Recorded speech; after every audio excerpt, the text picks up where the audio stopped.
Hello everyone, নতুন আরেকটি recipe নিয়ে আপনাদের সামনে চলে এসেছি। আজকে যে রেসিপিটা আমি আপনাদের জন্য নিয়ে এসেছি সেই রেসিপিটার নাম হচ্ছে চাপটি। অনেকে এটাকে চাপটিও বলে থাকেন। এটা কিন্তু খুবই সহজ করা, অথচ খেতে খুবই ভালো লাগে। অনেক মচমচে হবে এই রেসিপিটি, আশা করি আপনাদের ভালো লাগবে। তাহলে চলুন রেসিপিটি শুরু করি।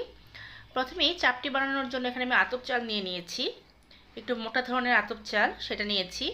আমি 1 কাপের মতো আতপ চাল নিয়ে নিয়েছি। আর আতপ চালের সাথে আমি এখানে দেব মটর ডাল। আমি 1 কাপ নিয়েছি আতপ চাল আর 1/3 কাপ দেব মটর ডাল, অর্থাৎ 1 মুঠের মতো আমি মটর ডাল দিয়ে দিলাম। দিয়ে এটাকে খুব ভালো করে মিক্সড করে দেব।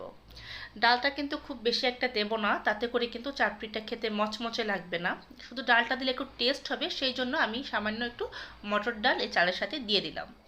দিয়ে এটাকে জল দিয়ে আমি ভিজিয়ে রাখবো কমপক্ষে 3 থেকে 4 ঘন্টা।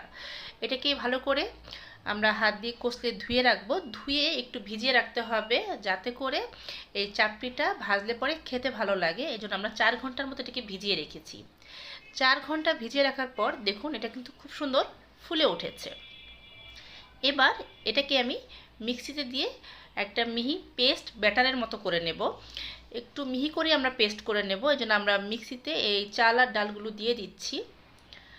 আমার এই রেসিপিগুলো যদি আপনাদের ভালো লেগে থাকে তাহলে আমার চ্যানেলটা সাবস্ক্রাইব করে পাশে থাকা বেল আইকনটা বাজিয়ে দেবেন। আমি যখনই কোনো রেসিপি আপলোড করব আপনি সবার আগেই নোটিফিকেশন পেয়ে যাবেন। এই চাল আর ডালের সাথে আমি ঝালের জন্য 2টা কাঁচামরিচও অ্যাড করে দিলাম, আর সামান্য পরিমাণে একটু জল দিয়ে দেব যাতে এটা ভালোভাবে পেস্ট হয়। আপনারা যেটা জলটা নাও দিতে পারেন, তবে একটু জল দিলে পরে এটা খুব মসৃণভাবে বাটা হয়ে যাবে, সেটা চাপড়িটা বানাতে সুবিধা হবে। দেখুন আমি কিন্তু একটা ব্যাটার এখানে তৈরি করে নিয়েছি এবং ব্যাটারটা কিন্তু খুব বেশি একটা মসৃণ আছে। আর এটা কিন্তু খুব একটা বেশি পাতলা হবে না, তাই জলটা একটু বুঝে দিতে হবে। অনেকটা জল দেবেন না। প্রথমে যদি জলটা বেশি দিয়ে দেন তাহলে কিন্তু ব্যাটারটা খুব পাতলা হয়ে যাবে, তাতে করে চাটনিটা মচমচে হবে না। এরকম ঘন একটা ব্যাটারই আমাদের লাগবে। এর সাথে আমি এখন কিছু ইনগ্রিডিয়েন্টস অ্যাড করব। প্রথমেই দিয়ে দেবো স্বাদ মতো লবণ। লবণটা একটু বুঝে দেবেন, যাতে করে লবণ বেশি না হয়ে যায় সেদিকটা খেয়াল রাখবেন। আর এখানে আমি দিয়ে দেবো সামান্য পরিমাণে হলুদ গুঁড়ো। এটা শুধু কালারের জন্য দিয়েছি, একদম সামান্যই দিতে হবে, খুব একটা বেশি হলুদ দিলে হবে না। আর ঝালের জন্য আমি এখানে 2টা কাঁচামরিচ কুচি দিয়ে দিলাম। ঝালটা কিন্তু আমি আরও দিয়েছি, সেই বুঝে মরিচটা অ্যাড করেছি। আমি যখন ব্যাটারটা তৈরি করেছি তখন কিন্তু কাঁচামরিচ দিয়েছি। এইবার এই ব্যাটারটাকে খুব ভালো করে চামচের সাহায্যে আমি একটু মিক্সড করে নেব। চাইলে কেউ এখানে 2টার মতো পেঁয়াজ কুচিও অ্যাড করতে পারেন, কিন্তু আজকে আমি পেঁয়াজটা দেইনি। যদি কেউ পছন্দ করেন সে পেঁয়াজ কুচিও দিয়ে নিতে পারেন। আমি চুলায় একটা লোহার তাওয়া বসিয়ে দিয়েছি। চাপটা কিন্তু আমি লোহার তাওয়ায় করব, তাহলে চাপটা খুব ভালোভাবে তৈরি হবে। এখানে আমি সামান্য পরিমাণ 1 টেবিল চামচ সাদা তেল দিয়ে দিলাম। তেলটা দিয়ে আমি তাওয়াটাকে খুব ভালো করে ব্রাশ করে নিয়েছি। তারপর যে গোলাটা আমি তৈরি করে রেখেছিলাম সেই গোলার থেকে একটু গোলা নিয়ে আমি হাত দিয়ে এরকম ছড়িয়ে দেব। অনেকটা পাতলা রুটির মতো আমরা ছড়িয়ে দেব। আমি হাত দিয়ে এটা যতটা সম্ভব পারছি পাতলা করে দিচ্ছি, কারণ একটু পাতলা করে দিলেই কিন্তু চাটনিটা অনেক বেশি মচমচে হবে। আর যদি মোটা করে দেন সেই ক্ষেত্রে কিন্তু বেশি মচমচে হবে না, খেতেও ভালো লাগবে না। তাই চেষ্টা করুন একটু পাতলা করে দেওয়ার জন্য। দিয়ে আমি সরা দিয়ে এটাকে ঢেকে দিয়েছি 5 থেকে 7 মিনিট। এটাকে আমি ঢেকে তারপর এটাকে আমি চুলার আঁচটা একদম কমিয়ে দিয়েছি।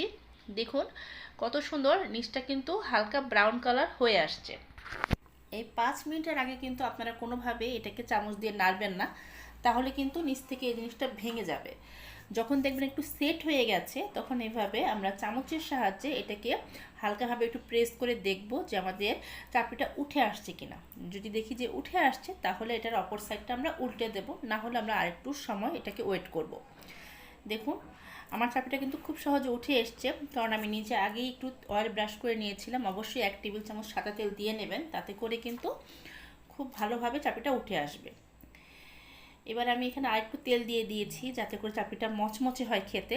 আমি চাপড়িটা 5 থেকে 10 মিনিট এটাকে মিডিয়াম হিটে একদম গোল্ডেন ব্রাউন কালার করে ভেজে নিয়েছি।